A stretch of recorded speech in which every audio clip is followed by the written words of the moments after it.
Itoophiyaan ijaarsa pirojektii buufata xiyyaaraa sadarkaa Afrikaatti isa jalqabaatee Bishooftuutti ijaarsisaa jirti. Jilli hooggantoota olaanoo ministeera muummee Dr. Abiy Ahmediin durfamus ijaarsa pirojektichaa daawwateera. Ministeerri muummee Dr. Abiy Ahmedis harkifannaa pirojektoota kana dura mul'ataa ture seenaa taasisuun pirojektii guddaa kana yeroo qabameef keessatti qulqullina olaanaan xumuruuf teekinooloojii ammayyaa fi humna namaa gahaan deeggaramuun hojjetamaa jiraachuu dubbataniiru. ቢሾፍቱ ኤርፖርት ግንባታ ከሌሎች አማራጮች ጋር ለማየት የመጣንበት ዋናው ምክንያት ijaarsa buufata xiyyaaraa Bishooftuu hooggantoota biroo waliin ilaaluuf sababni nuti dhufneef inni guddaan biyya keenyattis ta'e biyyoota birootti pirojektii hojjechuuf yaadni haa jiraatu iyyuu malee hordoffii fi to'annoo cimaa dhabuun yeroon xumuramuu isaanii ni dheeratu yookaan ammoo baajeta dabalataa gaafatu. Bakka kanatti hojjettoonni 8,000 ol jiru hanga 4,000tti kan siqu konkolaattotaa fi maashinoonni gurguddoon ni socho'u. Maashinoonni kunneen guyyaatti boba'aa leetira 650 ol fayyadamu. Torbanitti boba'aa leetira miliyoona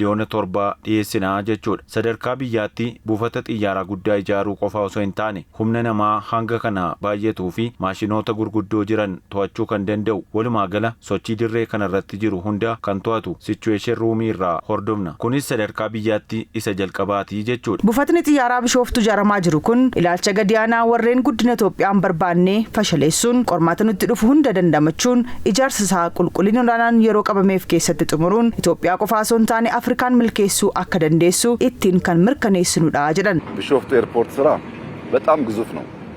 ለኢትዮጵያውያን ትልቅ ክብር ነው። Hojiin ijaarsa buufata xiyyaaraa Bishooftuu baay'ee guddaadha. Itoophiyaanotaaf immoo kabaja guddaadha. Biyyoonni maaliif hojii guddaa kana eegaltan hin dandeessan humna isaa hin qabdan nuun jechaa turaniiru. Nuun jedhaas jiru. Dhugaa isaaniiti. Akka ilaalcha isaaniitti hin dandeenyu. Nuti garuu ni dandeenya. Ni xumurra jennee hojjechaa jirra. Eenyu akkamoo yeroon isaa yeroo ga'u ni ilaalla. Pirojektiin kun akka pirojektoota biroo miti. Hordoffii fi to'annoo olaanaan hojjechaa jirra. Yeroo jenne keessatti ni xumurra. Qormaanni nu mudatu hedduu ta'us qormaatilee kanneeniif furmaata kennaa pirojekticha milkeessuun Itoophiyaa qofa otoo hin taane Afrikaa milkeessuu akka dandeessu yaaduu karoorsuu hojjechuu akka dandeessu addunyaatti kan itti mul'isnu ta'a. Afrikaanota kan ittiin onnachiisnu hojii guddaadha. Pirojektiin guddaan kun yeroo xumuramutti dinagdee Itoophiyaa gama hundaan tumsuun imala badhaadhinaa eegallee mirkaneessuu keessatti shoora olaanaa akka qabuu fi jiruuf jireenya lammiilee hedduu kan jijjiiru ta'uu dubbataniiru.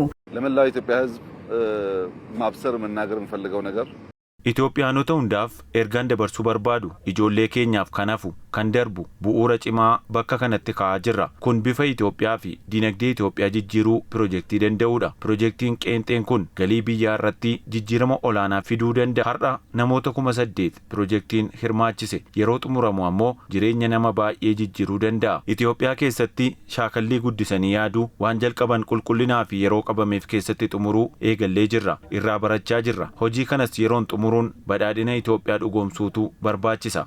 Dhumarrattis Dr. Abiy pirojektiin kun qonnaan bultoota naannawaa kanaa kaafaman dabalatee lammiilee Itoophiyaa Afrikaa guutummaaf eebba guddaa fidee kan dhufe ta'uu yaadachiisuun hojii kana milkeessuuf hundi waltumsuun hojjechuu akka qabu dhaamaniiru.